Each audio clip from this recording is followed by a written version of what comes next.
the Rocks Discovery Museum in Sydney, a fire stick smoking ceremony fills the narrow laneway. This Indigenous ritual celebrates the opening of The Fire Burns On, a photographic exhibition that documents 12 months of life at the Redfern Aboriginal Tent Embassy. Beginning as a single tent to protest against redevelopment of a block of Aboriginal land, the fire is still burning. For organiser and featured photographer John Jansen Moore, the exhibition mirrors the embassy 12 months in the making. Really what it does is capture from day one some of the key events of the embassy, the first day it was set up for instance, but also what's really interesting is that it captures the everydayness of life down at the embassy through floods and searing heat and all kinds of weather, as well as kind of intrusions from strangers who are walking off the street. Down at the block in Redfern, the land is rich in Aboriginal history and culture. Auntie Jenny Munro is a Wiradjuri elder and long-term activist who set up the camp on Sorry Day of last year. Yep, we discussed it here in Redfern last year. There's an ongoing discussion with the women of the community over a number of years. The concern and the fear just heightened because of the nature and description of the development, the fact that the community as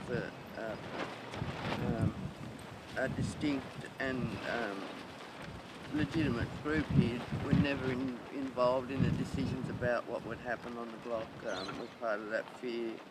So we set up the embassy on that date for that reason and have maintained it since then. The embassy has been fraught with challenges over time, facing ongoing dispute with the Aboriginal Housing Company over the Pemulwuy development project.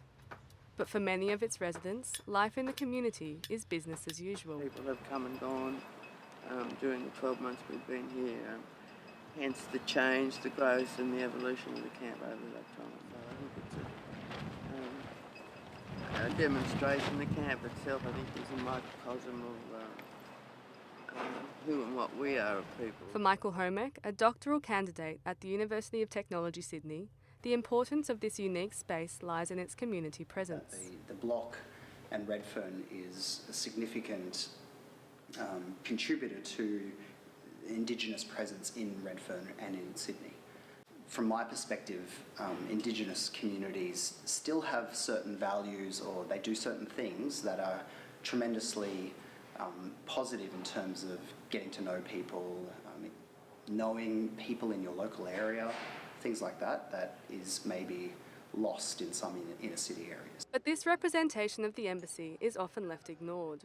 John Jansen Moore believes the exhibition fills this important gap. So this is an opportunity to give voice to the issues at stake down at the embassy, but also for people to acknowledge the fact that the embassy exists, that there are important issues such as Aboriginal housing, Aboriginal sovereignty exist. So in a way, this is a celebration of what's happening down at the embassy, but it's also a chance, I think, for the Aboriginal community to see themselves, see images of themselves, to be acknowledged and recognised. The exhibition is occurring at a time when the future of the space is again at stake. After receiving a second eviction notice from the AHC, the community have been ordered to vacate the block in the coming weeks. Michael Homek says the future of the block will question the ongoing integration of white and Aboriginal Australia. Ideally, I'd love the Redfern and the block to still have a very strong Indigenous presence and an Indigenous identity on the place. And if the current development goes through, I guess we have to question, will this still be a place for Indigenous people to meet?